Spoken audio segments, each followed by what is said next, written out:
Merradith the beats.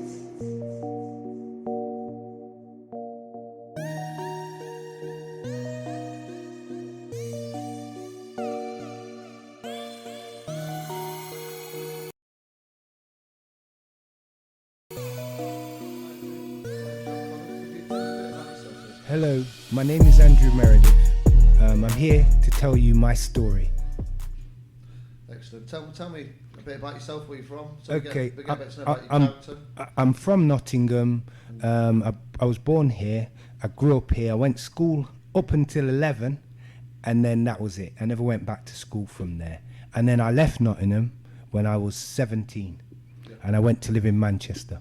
Okay, yeah. So I've come back to Nottingham in the last 20 years, and basically I want to tell you my story from 10 years ago, because that's when I contracted diabetes. And when I first got the diabetes, I went to hospital. I was in the hospital for 8 days. They said to me, right, you've got to go on insulin. So they put me on insulin. So I had to take it 3 times a day plus 8 tablets. Wow. So I managed to reverse it within 1 year. And I came off the insulin, came off the tablets, and I went back to my normal reading, which is 5/7. The problem was, 3 years later, I contracted tuberculosis. So after I had the treatment for that, which lasted 6 months to a year, the diabetes came back really aggressive. You know, it literally, what it's supposed to be is 5 and 7. Well, mine was at 28, 29, you know, for 3 years. And my hemoglobin reading should have been 42 to 50, and it was 127. Do you know, for the people that don't know what a hemoglobin reading is, could you explain a bit about that, please? Yes, the hemoglobin reading gives you your average sugar count over the last 3 months. So it will give you your daily reading, average, So your average. So for the normal man, it would be. The normal man would be between 5 and 7. But for yourself, it Well, would. sorry, I got that part wrong. The hemoglobin would be 42 to 50 for the normal person. But for me, it was 127, Wow. which is almost 3 times too high. And the doctors said to me, I'm very lucky that I'm still alive. Wow. So what's happened is, because I was going Africa, because I've been working in Africa for the last 14 years, I decided that my health was poor. But when I went over there, I was eating fresh food, fresh vegetables, so I felt better.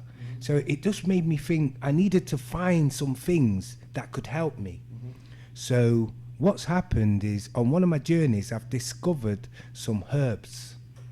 And what it is, I've tried the herb, and unbeknown to me, it knocked 50% of the sugars out of my body. Wow. 50% within 2 weeks. Wow. And it was natural, plant-based herb. That herb is called dandelion. Now, the question, what it was, when I got back, I went and give another hemoglobin reading. And when I got the results, it came back at 71. So my GP rang me up in the night, and he said to me, look, Mr. Merradith, I've never come across anyone whose sugars have dropped like that. He said, what you been taking? So I said, I've been taking some herbs, the dandelion, also some other CBD oil. And he said to me, whatever you're doing, stick to it. Wow. So this was right in the middle of the COVID. So I ran out of the herb, and then my sugars started to climb high again. So I thought I better go and get some more from Africa. Yeah. So I went out there, I've got more, and when I take it now, my sugars are on average 5 now. They've come back to 5. And in some cases, they've been as low as 3.4. And all of that is based on my herb, what I'm taking. So you're saying there's benefits for the people or the sufferers with diabetes. Yeah. That would really benefit from this herb. Yeah, well, in my opinion, this herb, what it will do, it will help lower the sugar in their body to a level where they can then manage it by a good diet. Yeah. So it will actually minimize them taking too much medicine, pharmaceutical drugs. Yeah. Might not be able to say that one. No, it's very true though. These companies make billions and billions each year. Yeah. For this reason, you know, and there's natural herbs that can do the same job, but safer and healthier. No side effects. But this is why these pharmaceutical companies probably do this, you know, for that reason. Well, believe it or not, pharmaceutical companies synthesize drugs to mimic what natural drugs do. They do, yeah. They do. Yeah, and they do it with synthetic drugs. They do, yeah. But one of the problems with that is the side effects, because they normally cause a bit of damage in our organs. They do. Certain pharmaceutical drugs do have side effects. Well, the chemicals. Pardon? The chemicals. Yeah, it's the chemical.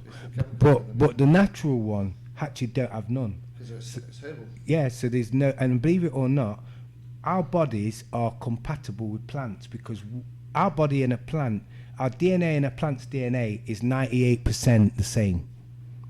So obviously if you're taking a plant, it's going to complement you because it's a part of you. Yeah. You know? Yeah. Yeah. So it's natural. Synergetic. A little bit more synergetic. Or organic, we should say. Well, yeah, I think you're talking about synergy, like it connects better with a plant. I think it's called, what I've heard of is you've got, when it comes to iron, you've got heme iron, which is the one from meat, right? And then you have the plant-based one. And I think they were saying that the plant-based one is, because I've heard Brother Polite, you know about Brother Polite? Yeah. Brother Polite, Yeah. I've heard him say the same thing, where they say plants are more, I'm trying to think of the word. One word is synergetic, like synergy, but the other one is like you said complementary. Yeah. Compatible. There we go. That's the word I was looking for. Yeah. So plants are more compatible with the human body than over animal matter. Or other synthetically made medicine. Yeah, because obviously not everyone's body is going to be able to absorb it in the correct way. And what I found, But they also say, they also say that some DNA, some human beings do have a compatibility more to some of the animal products. That's what I've heard. Like, so, for example, some human beings are alright to eat meat. Their DNA is more so compatible with being able to do that. Just like a lactose intolerant and lactose intolerant people. So you have DNA that could do them things. So some people are better suited to eating meat, whereas others aren't. So the understanding that I have is that some people should be on only plant-based and other people should be on a mix of the two. Yeah. And some people, I don't know if you've heard of Jordan Peterson. No. No. I'm going to get you to check him out. He's a guy who's talking about him and his daughter Michaela was going through some. She'd been suffering some traumatic medical dispositions, some biological problems from she was born. It was so severe, none of the doctors could do anything. Right? They never diagnosed her. So what she had to do by the time she reached the teenage years was slowly test from a diet and take bits out and see which symptoms were going based on the different ingredients. And she basically brought it all the way down to beef. Yeah? Not that beef was causing the problem, but beef was the only thing she could eat. No potatoes in there. Right. Yeah. No, I think the only thing she was supposed to have was pepper or some salt pepper. Yeah. As soon as she put a Brussels in there, some headaches came back. As soon as she put some carrots in there, bellyache or something. Yeah. As soon as she put some cauliflower, things used to come back. So she just stuck to the beef thing, and then her dad tried it, all his symptoms went away. Wow.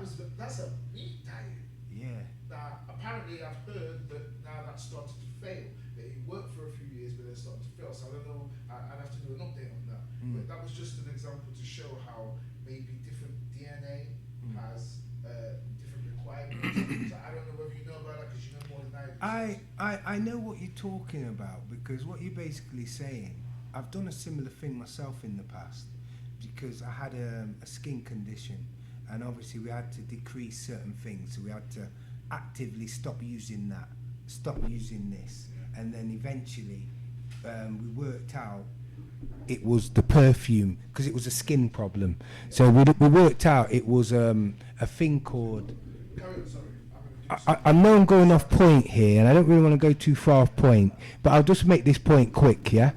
what we found out, it was a thing called linalool, what they put in every shampoo, shower gel, washing stuff, and that's what I was allergic to. But you had to stop eating certain foods eventually, you know what I mean? And then to discover what it was. But anyway, let me get back to point now, yeah? So getting back to point now, I think, you know what, I think we should cut it. You know why? Because we've lost my point where I was. Yeah, and if we go back to it, are you going to edit it? No, yeah, at some point. This ain't full thing. This isn't the finish. This is just a rough. Yeah, just All right, so let me add something else. I was going to tell you where you were, because you was talking about how plants based is more compatible. That's Yeah, why I took it. okay. So basically, what I've discovered is, you know, the compatibility of the plants. I've noticed that when I take them, they seem to give my body itself. It's like giving back to itself, because our bodies are made up of carbon, iron, zinc, potassium, water, blood, and all of them things normally you find in plants, you see. So when we're taking the synthetic plant, it's not really complementary. It's not compatible with us. So it might work because it's been mimicked like the real one, but after a short while we'll become immune to that, and then we'll have to find either an alternative or a stronger version. So what it brings me to now is the product what I take.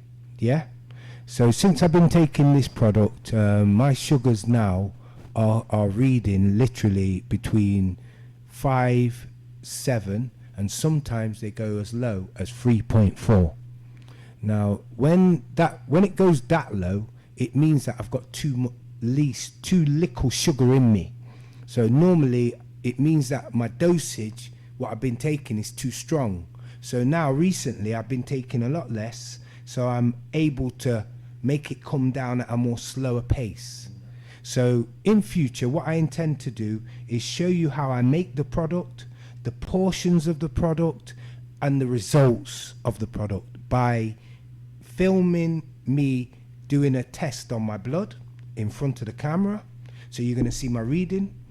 I'm going to film me making the portions what we need. I have to show you weighed out, and then I have to show it you how I make it, and then after that we drink it, and then after all of that, that's it.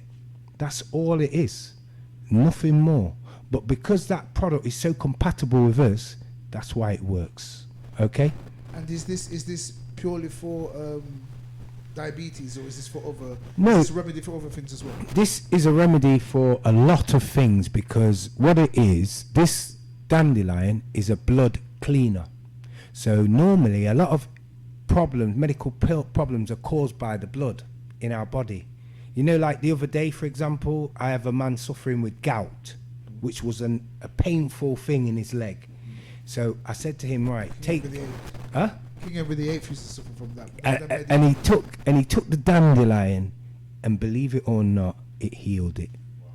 Because it healed it, because what it does when it's in your blood, because it makes oxygen come in your new blood, that's what heals things, the oxygen. So is it a lack of oxygen that's causing it, or that's perpetuating it, or something? I think what it is, when you get that type of infection, yeah, you get a bad infection, say in your leg. Normally, you know, your oxygen in your blood, it's not strong enough by itself to just heal that. So it will take a long time. It will take a long time. You know, it will take a long time. So what happens when you take, you know, when you take antibiotics, it sort of aids it a bit because it's supposed to be healing the infection. Well, the penicillin is a natural thing again, isn't it? So. Well, I don't know if it's natural, bro. To be honest. Penicillin is formed from mold. Yeah. So I think what he's saying is the mold is natural. Yeah. But then the way they synthetically extract it, They've synthesized it. They've messed it up through mimic processing. natural products. Yeah. But don't get me wrong, it still works. I understand that it works. Yeah. But I don't know, because sometimes they tell you if you take too many, you'll get immune to them. That's what they tell you. They warn you about that. You know, they say if you've got a cold, don't take Don't forget to speak. penicillin. don't take paracetamol. Andy, don't forget to speak into the mic. Yeah. So, I mean, don't get me wrong. You know, I'm not saying there's anything wrong with taking it because it still gets rid of pain, but it tends to be a blocker. You know, it blocks the pain out from the receptor, you know, from the brain. Yeah. So it's not actually healing what causes the pain. It's like taking painkillers when you've probably got a muscle strain and then playing football. You're probably doing more damage than you are good. Or it's like you've got a toothache. You take painkillers, but you've got a rotten tooth. The painkillers are not going to heal the tooth. You know what I mean? But they're going to stop the pain. Yeah. You know what I mean? So it seems like it's gone, but it's not. Yeah. really gone. So normally you have to go to the root of that, literally. To solve it. You know what I mean? But yeah, I mean, basically, I'm alright with that for now. So you're doing the blood stuff, the hemoglobin stuff. Yeah. Oh yes, sorry, I was. sorry, diabetes. Sorry, Yeah. you was asking me a question. So I was saying, a lot of illnesses are blood poisoned illnesses. So normally, if it's something what's causing a problem through your blood, the dandelion will heal it. But it's like an all-rounder, because I tell you what it does. It goes in your blood, it cleans your blood. It goes in your liver. It helps clean out all the toxins what the liver's capturing from the body. In the kidneys now, if there's any kidney stones, it dissolves them and it helps it function as normal. Wow. It also alkalines your water. You know, have you ever heard of alkaline water in our body? Yeah. Well, that one is one of the highest amounts of alkaline for a herb. Wow. Yeah, and I'm on about the ones, not like my one, the ones before it are 22. My one is about 50 to 80% alkalinity. What that is, you know what alkaline is? It pHs your waters in our body. So sometimes we have a acid imbalance We do, yeah. and it neutralizes it. When you have an acid imbalance, you tend to get depressed, feel tired, lethargic. Yeah. You know what I mean? But when it's level, you feel normal. Yeah, You do, feel yeah. good. Yeah. Do you know what I mean? Yeah, very true. So that's kind of one of the benefits of it. I'm finding this very interesting. Oh, yeah. This conversation. Yeah, it's very interesting. Yeah. Is there anything else? Because this is taking too long. I want it to end now. Come on, guys, come. And Rebecca's hungry as well. So yeah. Yeah, I need to get her some food. So yeah, so I think it's been fascinating. We've got a lot more for you to share. Yeah. We're gonna have a lot more questions to ask you, and we're gonna get into in depth into the causes, the solutions to a lot of these problems. Yes. Because if we don't get to the causes as well, like you said, Yeah. it's like just treating the pain or putting a plaster over something. You need to get to the root of the problem. So we need to be discussing how you get to the roots and how you develop and deal with them and prescribe them to yourself. And Well, you see, most of these, right, are worked out. It's like I've got my own hypothesis about it because I'm the person who's been through it, you see. So I've been feeling it. I've been feeling the symptoms. I've been feeling the pluses and the negatives. So in the end, I developed my own. And one thing I've established is there's different things going on. The pancreas isn't functioning so good. The kidneys are not functioning, doing their job. And the liver doesn't seem to be. So if you can get them right, you know, like the pancreas, for example, what I'm saying about the pancreas is it's not producing enough insulin for the body. But normally there's a reason.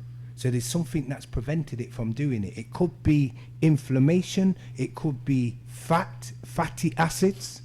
So it could be any one of them things. So what we have to tend to do, they tend to say if it's fatty acids, people go on a diet. And when it gets low, it starts functioning. But if you're slim, like me, it's less likely to be that. So then it's more likely to be inflammation. And being inflammation now, if you can't heal that inflammation, that area is not going to function correctly, even though it's inside, internally. You know what I mean? So if the structure of your body's broken down inside, it won't function as well. Do you understand me? All right. Sorry, one last thing. And if it is, you said if you're a bigger person, it could be the fat.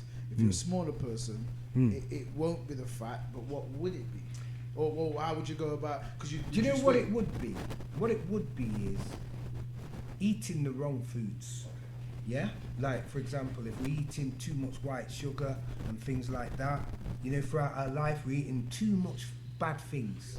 Chocolates, fizzy pop, you know, all these kind of things. You know what I mean? And then eventually, they kind of damage that area. Do you know what I mean? Because it's normally supposed to be, it goes through a process, yeah? You eat food, it gets broken down into insulin in our body, and then it's supposed to absorb it and then get fed to our body. So when we've got enough, it automatically shuts off. But when you're diabetic, for some reason, it's not absorbing in through the pancreas. So it just goes straight into the bloodstream. So technically, as a diabetic, you're ODing every day because the sugar's in your blood. And when the sugar's in your blood, it compromises your oxygen, and that's why you tend to find a lot of diabetics get tired. You know, they've not got a lot of energy. Do you know what I mean? And then another thing that diabetes suffer from is going toilet too often, because the brain is saying there's too much sugar in my body, so I've got to wee out part of your hemoglobin, you know, your water. You know that our bodies have got 66% water. Okay. Well, I thought it was a bit more. Like 66. I used to think it was 88%. It's like 72. I heard that, but then I heard someone else tell me about this figure.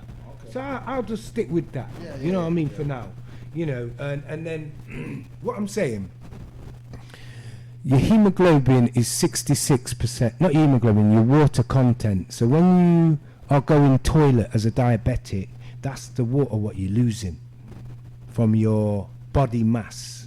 So if you lose 5 off that, or 10, it's frigging noticeable. You know, you look sucked in, you know, in your face and your neck, and that's just because they haven't got control of their sugars. So obviously, if they was taking my product now, the sugars would have left the body, so it minimises that issue. Plus, it tightens up your kidneys, so you're no longer going toilet, so you're not losing weight. That's how you lose the weight. You know, you go toilet 4 times, and each time's for a long time, you soon find, you know, you've got no weight left. It's like having the shits, to be fair. It's just like that. Yeah. All right, that's it. I'm done. That would normally have Cut to it. sound like, yeah. I've got to get my daughter. So So, do you wanna that's do- a wrap.